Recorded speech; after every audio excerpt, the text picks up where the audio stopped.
तो आज हम आपसे बात करेंगे हिंदी में, सामान्य हिंदी में पत्र लेखन, प्रारूप लेखन के बाद में संक्षिप्तीकरण के। तो हम जानते हैं कि संक्षिप्तीकरण क्या होता है, कैसे ये काम करता है और आपको किस प्रकार से ये काम करना है। संक्षिप्तीकरण, देखिए, इसको संक्षिप्तीकरण को प्रेसिज कहते हैं हिंदी इंग्लिश में।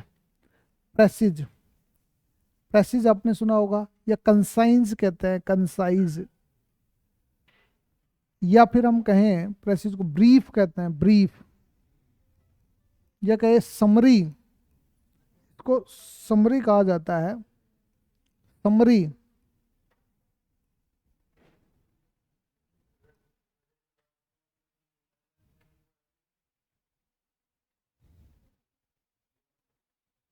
बेसिकली इसको समरी कहा जाता है, समरी। अब ये समरी क्या होती है, कैसे लिखी जाती है? सीधी सी बात यह है कि बेसिकली जब हम प्रेसिज लिखते हैं, संक्षिप्तीकरण लिखते हैं, तो हमें कोई भी गद्यांश दिया होता है या पद्यांश दिया होता है, उस पद्यांश के मूल भाव को परिवर्तित किए बिना हमें लिखना होता है, और एक तिहाई शब्दों में लिखना होता है जनरली।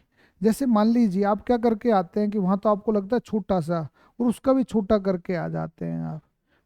ऐसा नहीं करना चाहिए, क्योंकि वो तो टाइप्ड होता है जो एग्जाम्स में आता है, और आप खुद हस्तलिखित लिखते हैं तो एक पेज आपका होगा ही। जनरली ये जो संक्षिप्तीकरण है आपके सिलेबस में कितने शब्दों में, 100 शब्दों में या 75 शब्दों में लिखना होता है। 75 शब्दों में है ना ये सिलेबस। देखिए, सिलेबस ये कहता है आपका कि जो संक्षिप्तीकरण है आपका, वो संक्षिप्तीकरण का लिखना 150 शब्दों में लिखना है, 150 शब्दों में। इसका मतलब ये है कि आपके 450 या 500 शब्दों का एक गद्यांश दिया होगा। इसका मतलब काफ़ी बड़ा गद्यांश होता है। उस गद्यांश को समझना और समझने के बाद में अपने शब्दों में लिखना एक बहुत बड़ा टफ जॉब होता है। ये राइटिंग स्किल का कमाल है। जिसकी अच्छी राइटिंग होती है उसी को काम करना, भाव को परिवर्तित किए बिना, परिवर्तित किए बिना अपने शब्दों में लिखना, अपने शब्दों में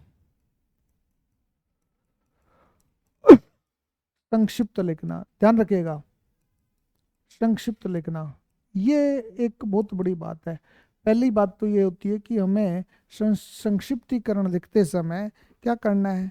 और ये एक कला जो है ना, एक कला है, एक बेसिकली प्रेसिस एक आर्ट है, या संक्षिप्तीकरण एक कला है, जिसमें साहित्य के बारे में, विज्ञान के बारे में, इतिहास के बारे में, भूगोल के बारे में, राजनीति के बारे में, या पर्यावरणीय मामलों के बारे में सारांश लिखा जा सकता है।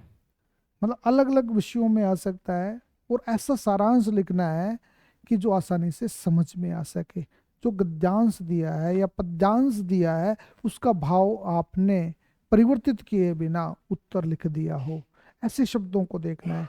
बेसिकली क्या होता है, हम संक्षिप्तीकरण की बात करें कि कॉरपोरेट सेक्टर्स की हम बात करें, हम सरकारी सेक्टर की बात करें, हम निजी क्षेत्र की बात करें, इन सेक्टर्स में ब्रीफ करना एक एक आम बात हो गई है।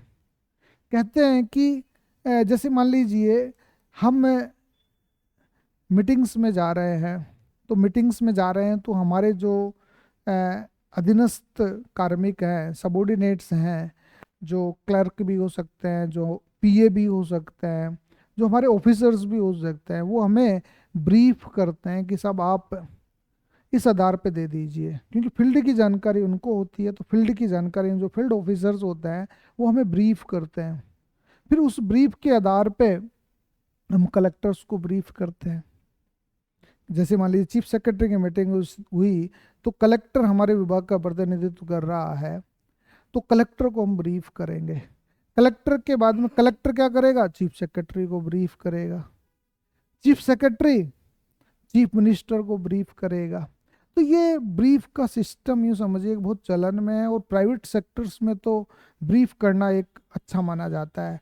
आप देखते होंगे कि सरकारी कार्यालयों में या कॉरपोरेट सेक्टर्स में सैकड़ों दर्जनों लेटर आते हैं रोज, रिपोर्ट्स आते हैं, यदि उन रिपोर्ट्स को आदमी पढ़ने लगे तो क्या होगा कि टाइम ही नहीं मिलेगा। आप देखेंगे कि मंत्री हैं आपके या बड़े उच्चस्थ अफसर हैं, इन रिपोर्ट्स को नहीं पढ़ पाते। उन रिपोर्ट्सों का एक संक्षिप्तीकरण, एक सारांश आपको लिख के नोट करके उनको देना पड़ता है, और वो फिर सरकार की पैरवी करते हैं। बेसिकली आप भी देखिएगा, आप जब अफसर बनेंगे या हम भी हमारे सरकारी कार्यालयों में देखते हैं कि बहुत बड़े बड़े लेटर्स आते हैं हमारे पास में, बहुत बड़े प्रतिवेदन आते हैं। उन प्रतिवेदनों का सार नोट करके लेके आता है क्लर्क डीलिंग क्लर्क, जिनको हमने काम दे रखा है, वो डीलिंग क्लर्क पूरा एक सार लिख के लाएंगे नोट शीट पे। उस नोट शीट से हमें पता लगेगा कि लेटर का मूल भाव क्या है। तो इसलिए इन चीज़ों की ज़रूरी होता है। और टिप्पणी, मतलब जो वो लेटर लिखेगा तो उसमें हम टिप्पणी करेंगे, और टिप्पणी के आधार पर हम निर्णय दे देंगे उसी को पढ़कर कि आपको ये करना है, आपको ये करना है। बेसिकली आपको विश्वास होना चाहिए अपने लिपिकों पर, आपको विश्वास होना चाहिए अपने कनिष्ठ अधिकारियों पर कि उन्होंने पूरी एफिशिएंसी के साथ में, पूरी ऑनेस्टी के साथ में पत्र का सारांश लिखा है। यदि नहीं है तो आपको सिखाना चाहिए। आपने पहली बार जब आप हेड ऑफ ऑफिस बने तो आपको ये सिखाया, आपको आपको सिखाना चाहिए उनको कि आप ये काम इस तरीके से कीजिए। मैं इस प्रकार के पत्र लेखन चाहता हूँ, मेरी जो रिपोर्टिंग है वो इस प्रकार की रहेगी। जब आप नोटशीट पे लिखे किसी पत्र को, उसमें सारी बातें आ जाएं, यदि आपने सिखा दिया तो आपको फिर लेटर पढ़ने की जरूरत नहीं पड़ेगी, आपको कोई रिपोर्ट्स पढ़ने की जरूरत नहीं पड़ेगी। तो संक्षिप्त में लिखकर आप सब कुछ समझा देंगे। इसलिए संक्षेपण प्रतियोगी परीक्षाओं में पूछा जाता है। आपसे कोई पूछे कि कॉम्पिटेटिव एग्जाम्स में ये बात क्यों पूछी जा रही है, तो आप कहिएगा कि सब इस वजह से पूछा जाता है। अब समस्या ये आ रही है कि जो हम संक्षिप्तीकरण की बात कर रहे हैं, वो संक्षिप्तीकरण आप अच्छा नहीं लिखते।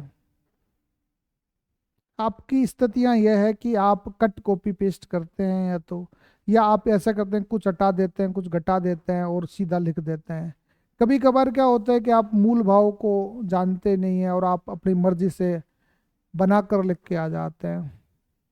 ये बात मैं नहीं कह रहा, ये रिपोर्ट्स कह रही है, ये यूपीएससी की रिपोर्ट्स कह रही है, ये आरपीएससी और अन्य स्टेट पीएससी की रिपोर्ट्स कह रही है कि बच्चे प्रेसिज लिखना नहीं जानते, बच्चे ब्रीफ करना नहीं जानते, बच्चे सारांश लिखना नहीं जानते, और बच्चे संक्षिप्तीकरण नहीं जानते। एक बड़ी समस्या है, पेचीदगियां हैं इसमें, इनको हमें जानना है। और सबसे बड़ी बात है कि ये जो संक्षिप्तीकरण है ना, बड़ा कष्ट साध्य कला है, बड़ा शुरुआत में बड़ी मेहनत करनी पड़ती है।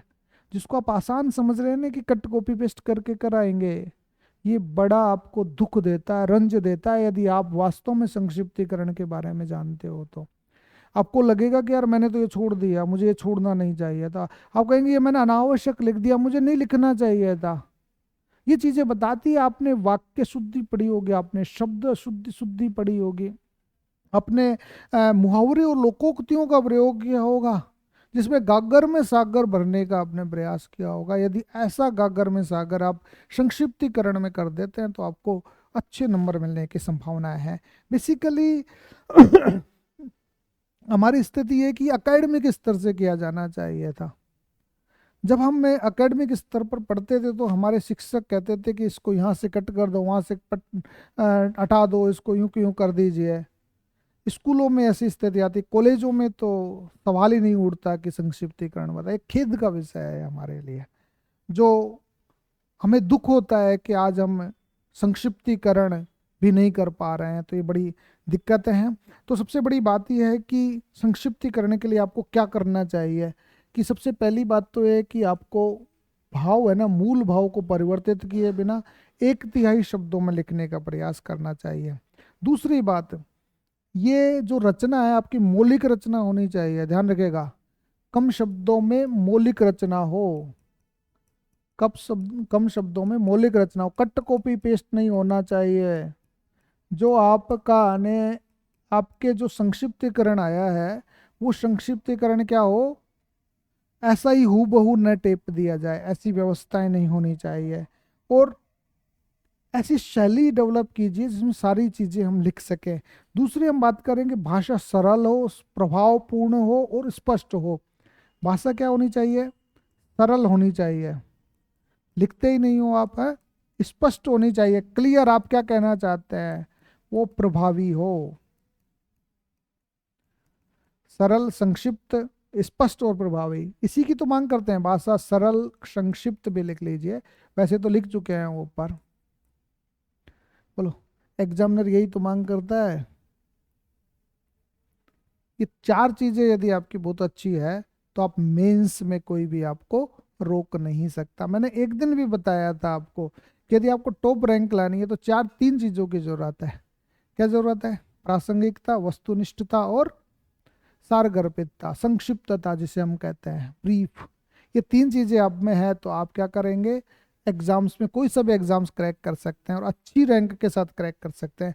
और पांचवी है कि किसी भी पैरा का जो संक्षिप्तम रूप होता है उसका शीर्षक ही होता है, शीर्षक।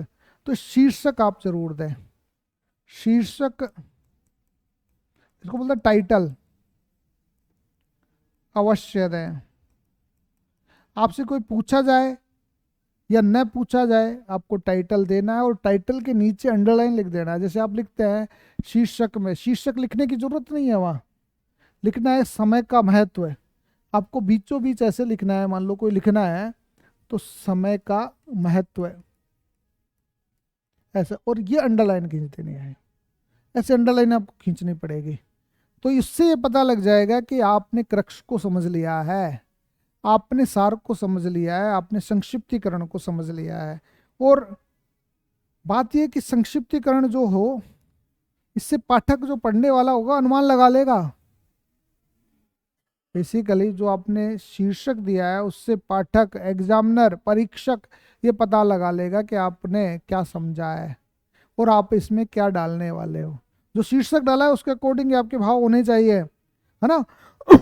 और ये संक्षिप्त होना चाहिए, ये नहीं है कि आपने एक वाक्य में शीर्षक लिख दिया हो, 3-4 वाक्य में, 3-4 शब्दों में होना चाहिए आपका ये चीजें।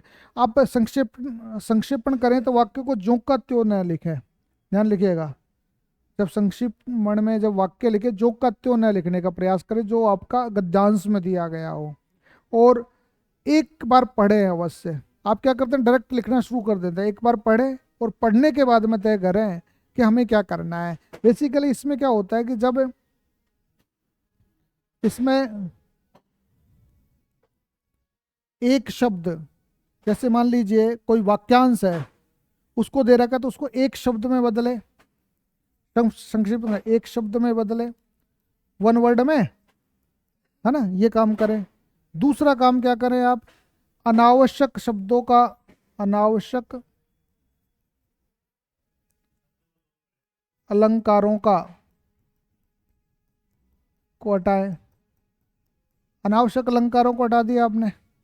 आप और संक्षिप्तता देने के लिए क्या करें, आप लोकोक्ति मुहावरे का प्रयोग करें। लोकोक्ति व मुहावरे का प्रयोग करें,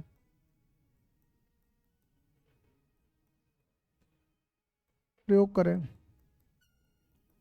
बोलो, लोकोक्ति मुहावरों का प्रयोग कर दो। और जो उसमें पर्याय लिखे हैं, जो उसके पर्याय आते हैं उसको अपने पर्याय में बदल लीजिए। शब्दों के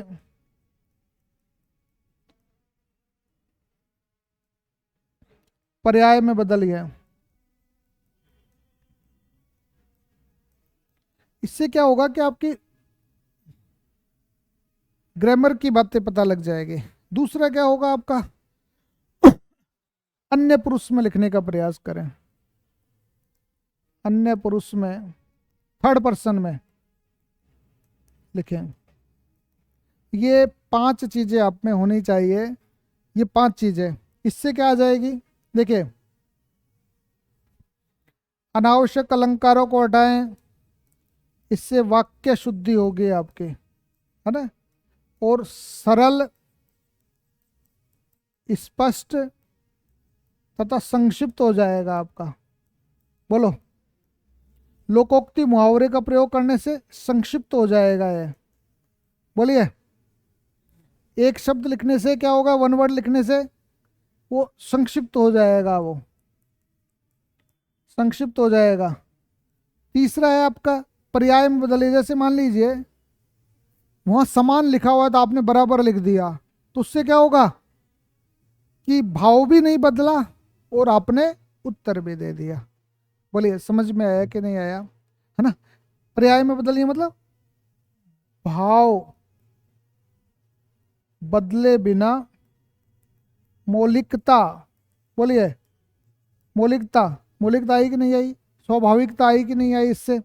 और चौथा अन्य पुरुष में लिखने से मतलब ये हुआ कि कहीं मान लीजिए डायरेक्ट स्पीच में लिखा हुआ है, मतलब एक्टिव वॉइस में लिखा हुआ है, कृतवाच्य में लिखा हुआ है, या फिर प्रत्यक्ष निर्देशन में लिखा हुआ है, तो आप उसको थर्ड पर्सन में बदलिए। मतलब पाठक के अनुसार, जैसे मान लीजिए किसी ने कहा है, मान लो व्यक्ति,